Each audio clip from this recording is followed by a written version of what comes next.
Да, есть достаточно большой сегмент литовского общества, который имеет либо негативное, либо скорее негативное отношение к гражданам Беларуси и к белорусам в целом.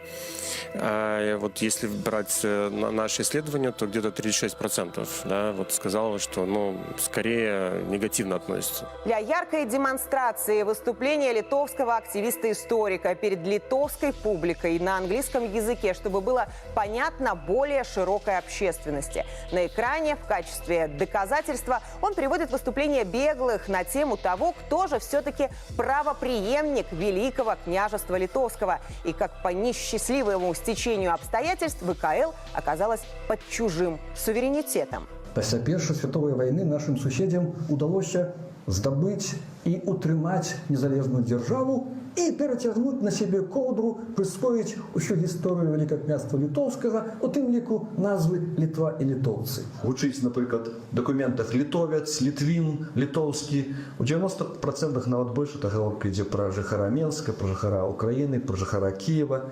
Я для адзначэння сучаснай краіны и сучаснага народа карыстаюся іхнім алтонімам, саманазвай. Літува, літовісы.